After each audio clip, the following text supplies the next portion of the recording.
नमस्कार दोस्तों, GNS news में आपका स्वागत है। हर उपयोगी जानकारी और काम की खबर से अपडेट रहने के लिए अभी सब्सक्राइब करें हमारे चैनल को और साथ में बेल आइकन भी प्रेस कर ले और वीडियो को ज्यादा से ज्यादा दोस्तों में शेयर करें। तो चलिए बढ़ते हैं खबरों की ओर।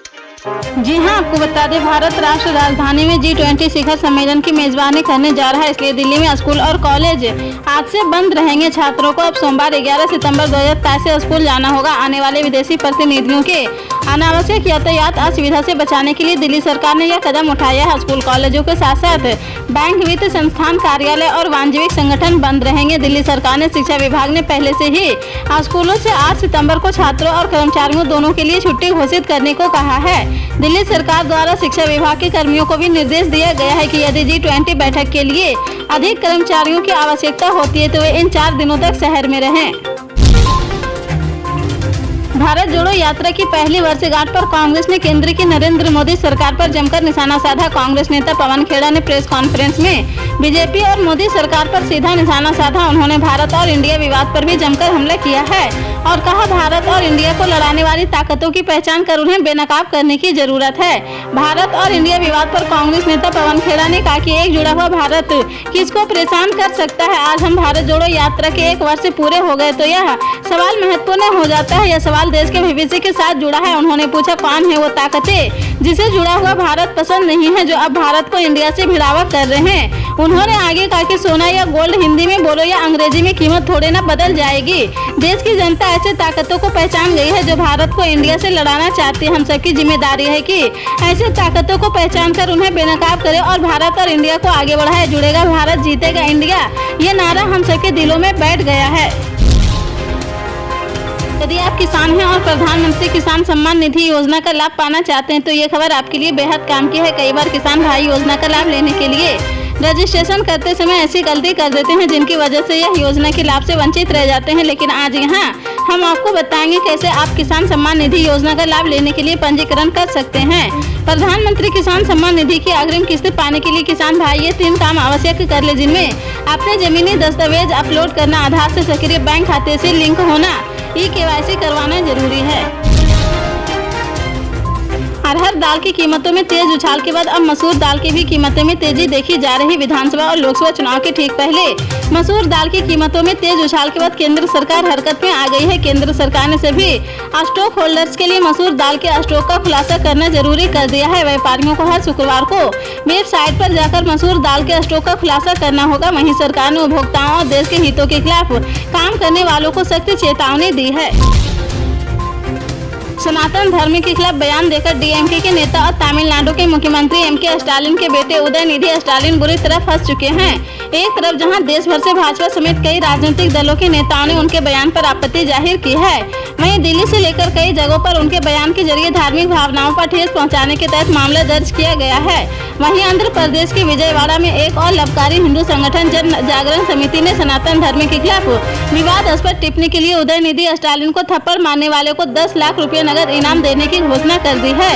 संगठन से इसे लेकर विजयवाड़ा में कई जगहों पर पोस्टर भी लगाए हैं।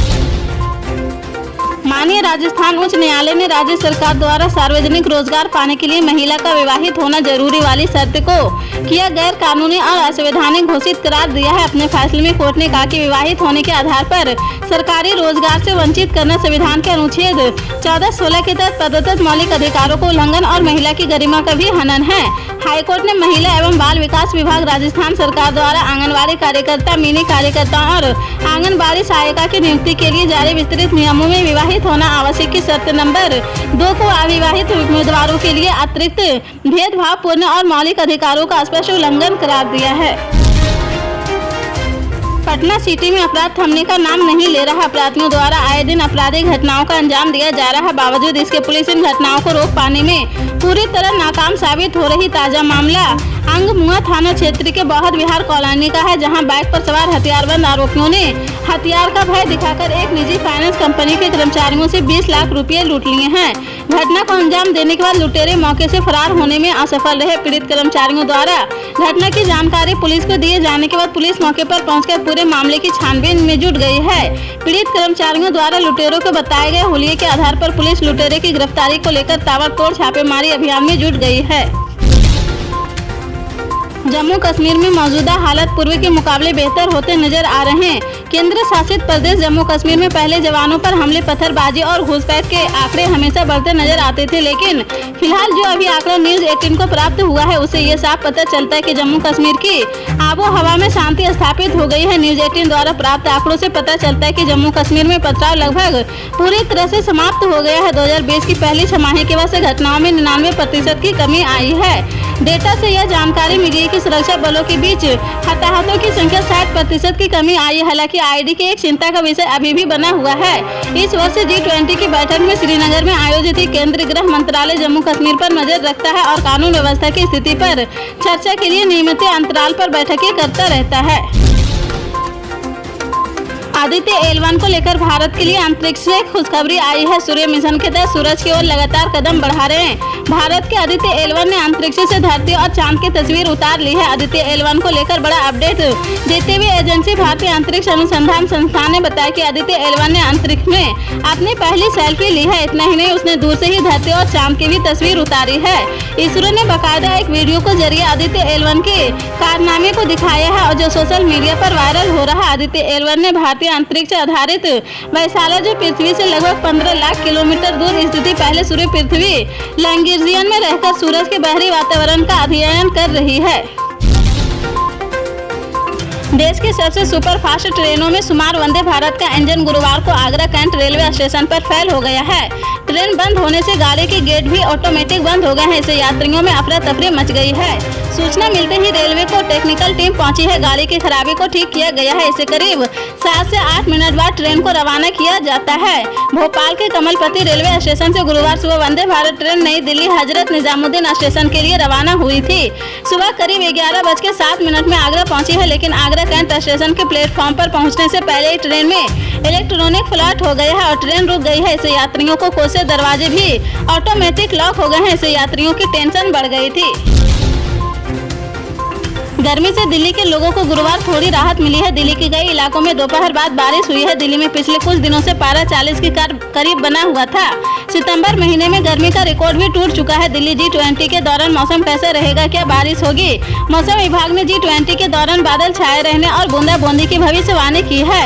9-10 सितंबर को G20 समिट के लिए दिल्ली में काफी तैयारियां की गई है। दिल्ली में गुरुवार को न्यूनतम तापमान 27 डिग्री सेल्सियस दर्ज किया गया है, जो कि औसत से 1 डिग्री अधिक है। पश्चिम बंगाल के मुख्यमंत्री ममता बनर्जी ने राज्य सरकार के मंत्रियों और विधायकों का वेतन बढ़ाने का ऐलान किया है। कैबिनेट की बैठक के बाद सीएम ने कैबिनेट मंत्रियों, राज्य मंत्रियों और विधायकों के वेतन में बड़ी बढ़ोतरी की घोषणा की है। इसे जिसमें प्रत्येक के लिए मासिक वेतन 40,000 रुपये प्रति माह बढ़ाया जाएगा। कैबिनेट के फैसले के अनुसार वेतन वृद्धि 3 श्रेणियों में होगी। इस बढ़ोतरी के बाद विधायक अब 10,000 रुपये की मौजूदा राशि के बजाय 50,000 रुपये प्रति माह के मासिक वेतन के हकदार होंगे। राज्य के मंत्रियों का मासिक वेतन 10,900 रुपये से बढ़ाकर 50,900 रुपये कर दिया गया है। कैबिनेट मंत्रियों के मामले में यह राशि 11,000 रुपये से बढ़ाकर 51,000 रुपये कर दी गई है।